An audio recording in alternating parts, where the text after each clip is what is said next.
नमस्कार दोस्तों, मिलन commerce classes के यूट्यूब चैनल में आप सभी का स्वागत है। आज मैं बीकॉम पार्ट 1 का जो 4 अगस्त को एग्ज़ाम होने वाला है फाइनेंशियल अकाउंटिंग का, वो उसके लिए ट्रू फॉल्स लेकर आप सबके सामने आया हूँ। आप क्या कीजिए, इसको ट्रू फॉल्स वाले में जब स्टेटमेंट आएगा तो आप एक पेपर पेन लेकर बैठिए और खुद से मैच करवा के देखिए आपका कितना सही हो रहा है या कितना आप गलत कर रहे हैं।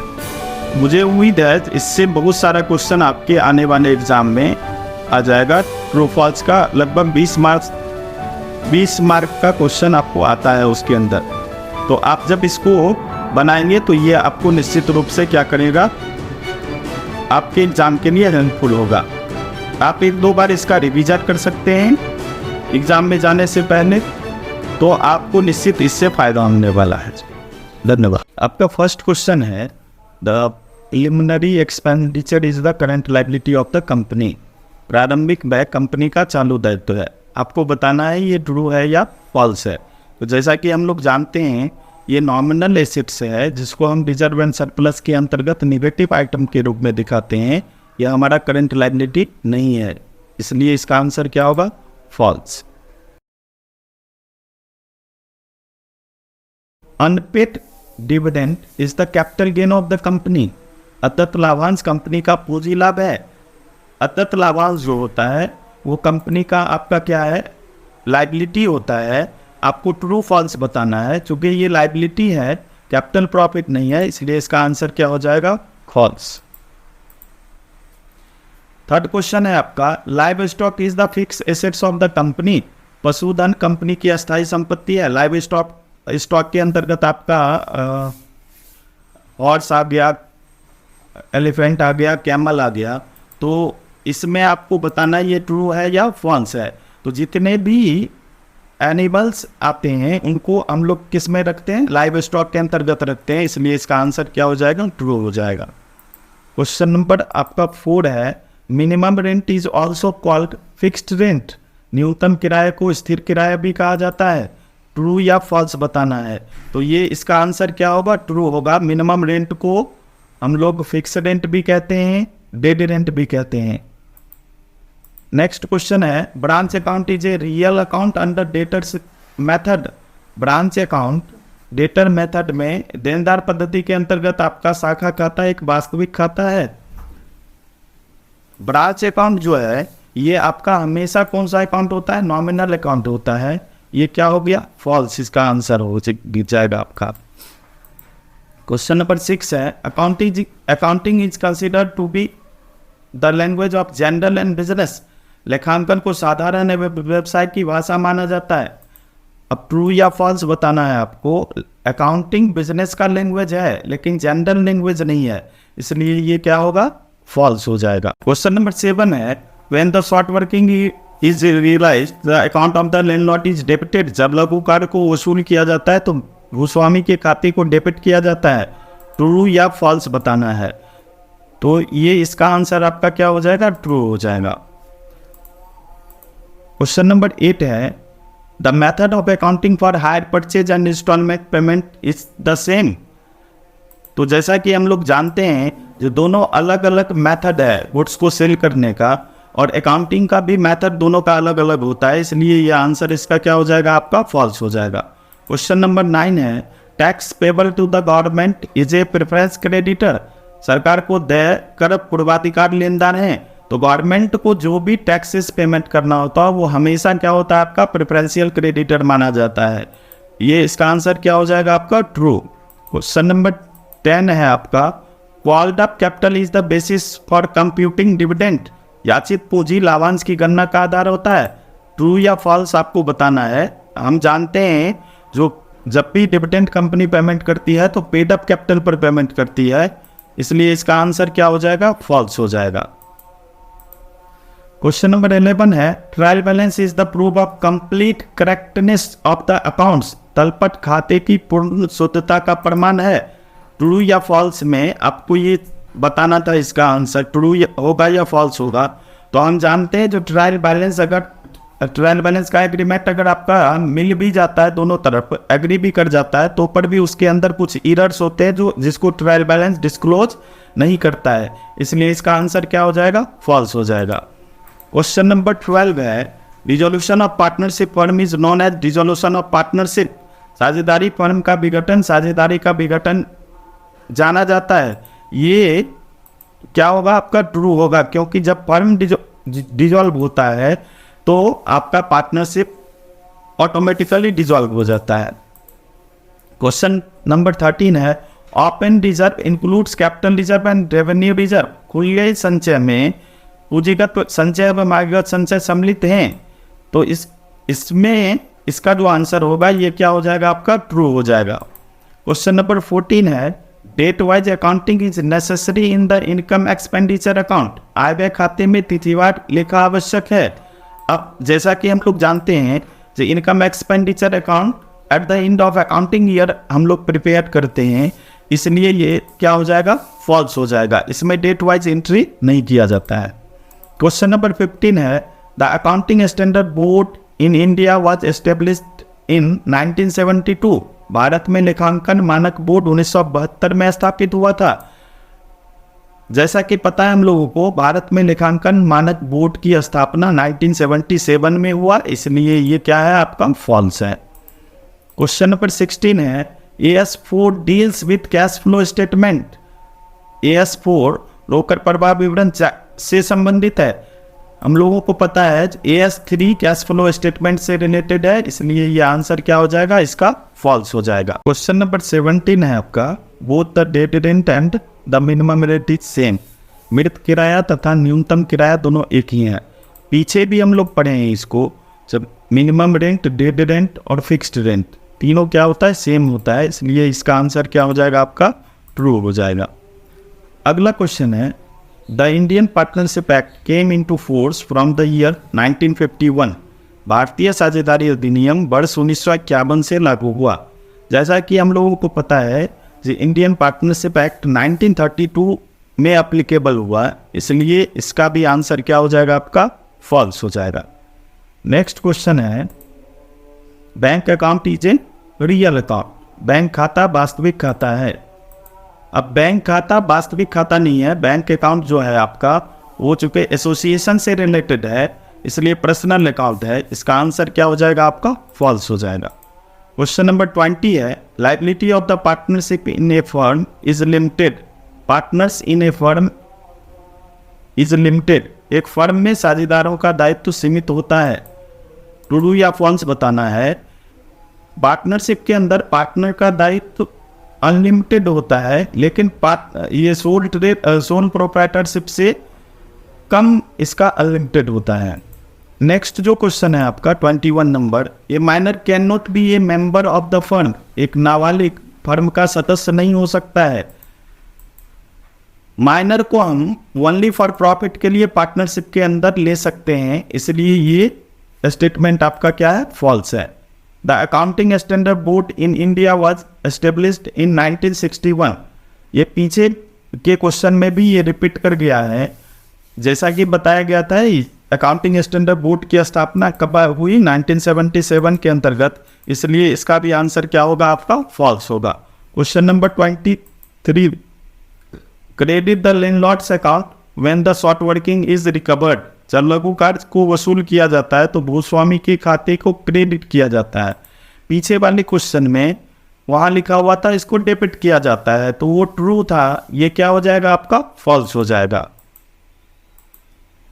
The chartered accountant act was passed in 1951 in India. Bharat में चार्टर्ड अकाउंट एक्ट 1951 में पास हुआ था। जैसा कि हम सबको पता है ये एक्ट 1949 के अंतर्गत आया, इसलिए इसका ये स्टेटमेंट आपका क्या है, फॉल्स है। क्वेश्चन नंबर 25 देखिए, अकाउंटिंग इज ए लैंग्वेज। लेखांकन एक भाषा है। लेखांकन भाषा है बिजनेस का, इसलिए ये क्या हो जाएगा, आपका ट्रू हो जाएगा। Goodwill is a valuable assets. ख्याति एक मूल्यवान संपत्ति है। तो क्या है, जब हम किसी बिजनेस को सेल करने लगते हैं तो उस समय हमको एक्स्ट्रा जो नेटवर्थ से एक्स्ट्रा जो पेमेंट रिसीव होता है वह गुडविल के कारण होता है, इसलिए इसको हम क्या बोल सकते हैं, तो गुडविल आपका क्या है, वैल्यूएबल एसेट्स है, इसलिए आंसर क्या हो जाएगा इसका, ट्रू। क्वेश्चन नंबर 27 है trial balance is conclusive proof of the complete correctness of the accounts, तलपट खातों की पूर्ण शुद्धता का प्रमाण है। ये भी रिपीटेड नेचर का क्वेश्चन है।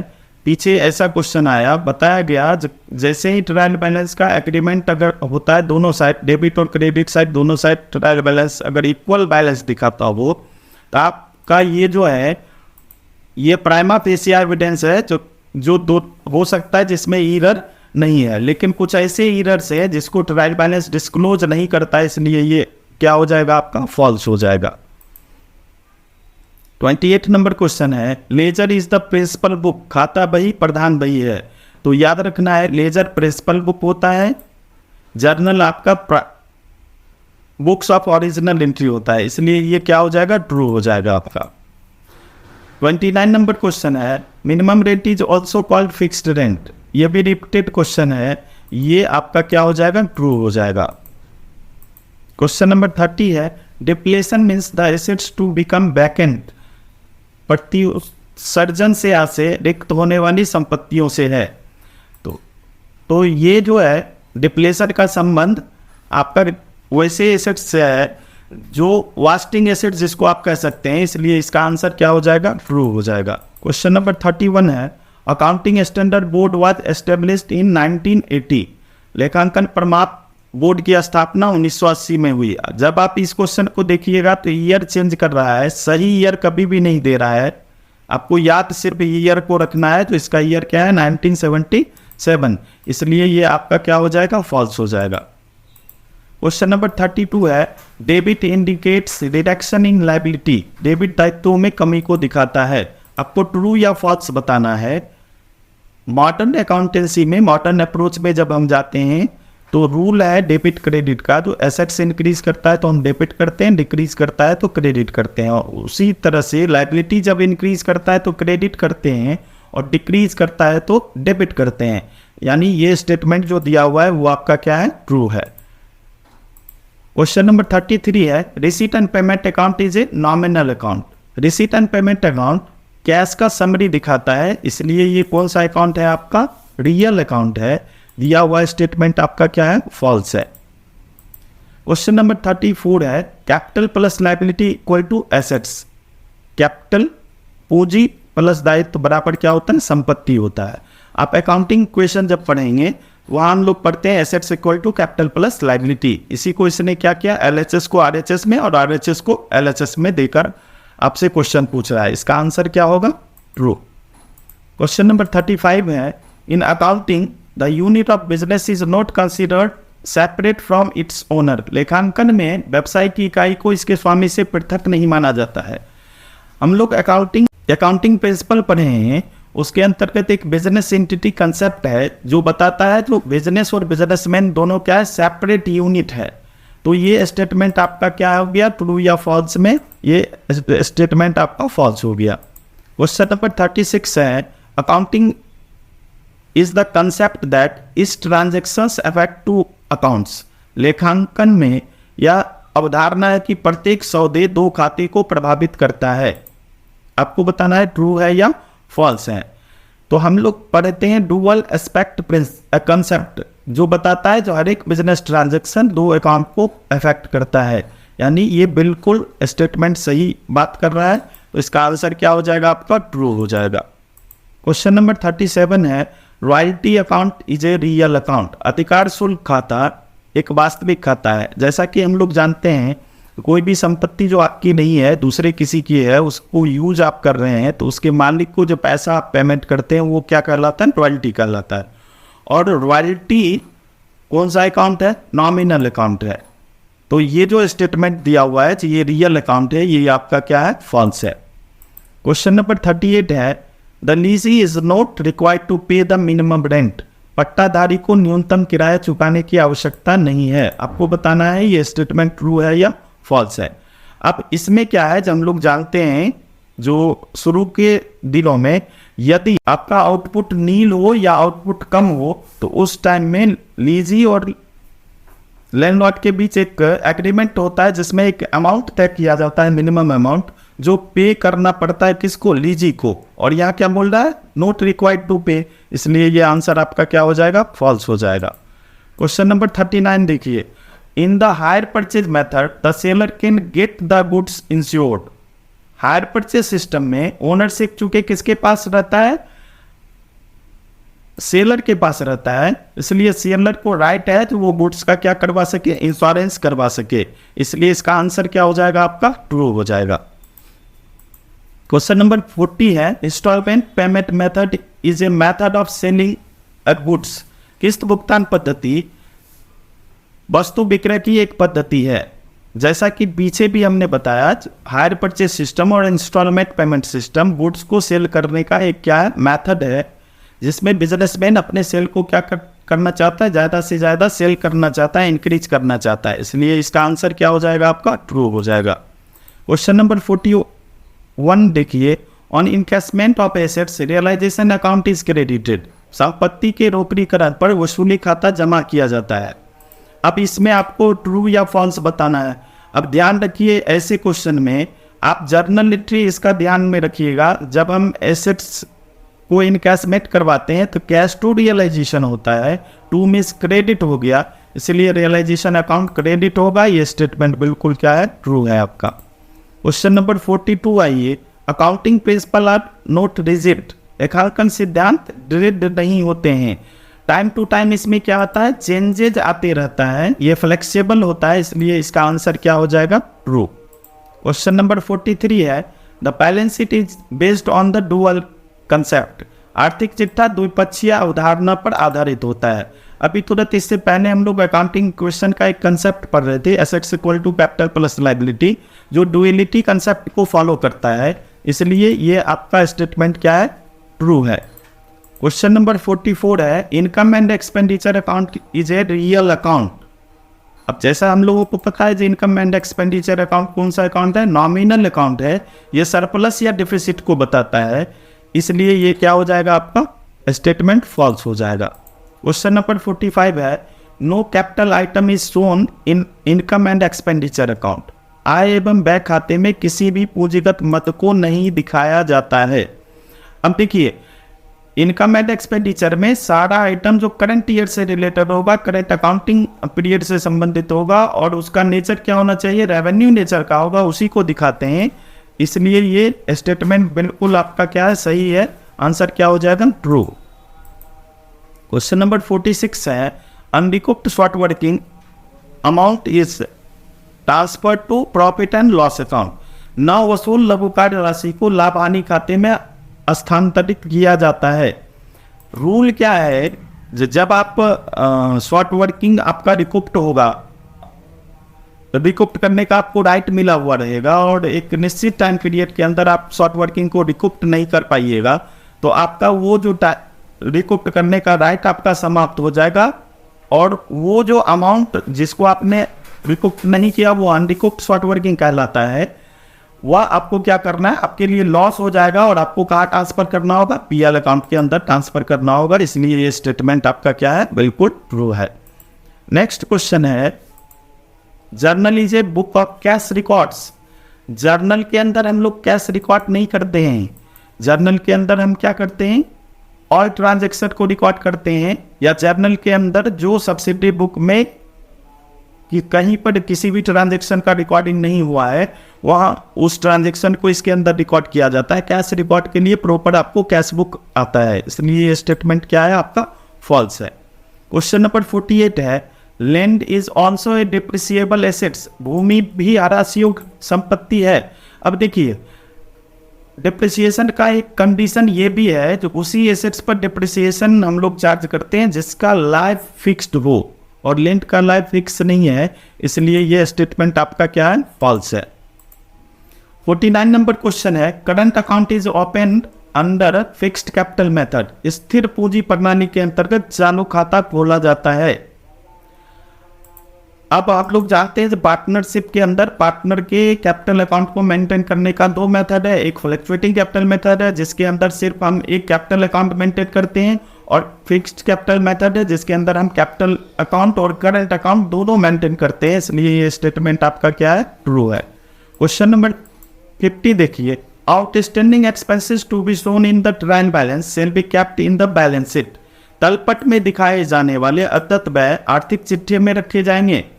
अब ट्रायल बैलेंस के अंदर कोई भी आइटम अगर दिखाया गया हो तो वह फाइनेंशियल स्टेटमेंट पे किसी एक जगह जाएगा, और हम जानते हैं आउटस्टैंडिंग एक्सपेंसेस बिजनेस के लिए लायबिलिटी होता है, इसलिए उसको बैलेंस शीट के लायबिलिटी साइड में दिखाएंगे। तो ये बता रहा है बैलेंस शीट में शो करेंगे, बिल्कुल ये स्टेटमेंट आपका क्या है, ट्रू है। नेक्स्ट क्वेश्चन है आपका, departmental trading results are prepared because of statutory requirement. विभागीय व्यापारिक परिणाम वैधानिक आवश्यकता के कारण तैयार किए जाते हैं। डिपार्टमेंटल अकाउंट में कई डिपार्टमेंट में अगर किसी बिजनेस को बांटा गया हो तो हम हर एक डिपार्टमेंट का अलग अलग परफॉर्मेंस जानने के लिए डिपार्टमेंट ट्रेडिंग अकाउंट बनाते हैं, ना कि स्टैट्यूटरी रिक्वायरमेंट के लिए, इसलिए ये स्टेटमेंट आपका क्या है, फॉल्स है। क्वेश्चन नंबर 55 है, the date of preparation of final account is at the end of the accounting year. अंतिम खाते बनाने की तिथि लेखांकन वर्ष के अंत में होता है। अब हम लोग जानते हैं जो अकाउंटिंग ईयर के लास्ट में ही हम लोग क्या बनाते हैं, फाइनेंशियल स्टेटमेंट बनाते हैं। फाइनेंशियल स्टेटमेंट अकाउंटिंग प्रोसेस का एंड प्रोडक्ट है, इसलिए इसको फाइनल अकाउंट भी कहा जाता है, इसलिए ये स्टेटमेंट आपका क्या है, ट्रू है। नेक्स्ट क्वेश्चन है, branch adjustment account is maintained by the head office of the department branch. Dependent branch शाखा समायोजन खाता आश्रित शाखा के प्रधान कार्यालय द्वारा बनाया जाता है। तो अकाउंटिंग जो भी किया जाएगा हेड ऑफिस के द्वारा ही किया जाता है, वो अपने ब्रांच का परफॉर्मेंस चेक करने के लिए उसका अकाउंट मेंटेन करता है, वो अकाउंट प्रिपेयर करता है, इसलिए ये स्टेटमेंट आपका क्या है, ट्रू है। और आज का लास्ट क्वेश्चन है, the landlord account is a real account. जैसा कि हम लोग जानते हैं जो लैंडलॉर्ड कोई ना कोई पर्सन होगा और पर्सन से रिलेटेड अकाउंट आपका पर्सनल अकाउंट होता है, इसलिए लैंडलॉर्ड अकाउंट आपका क्या होगा, पर्सनल अकाउंट होगा, ये रियल अकाउंट नहीं होगा, इसलिए ये स्टेटमेंट क्या है आपका, फॉल्स है।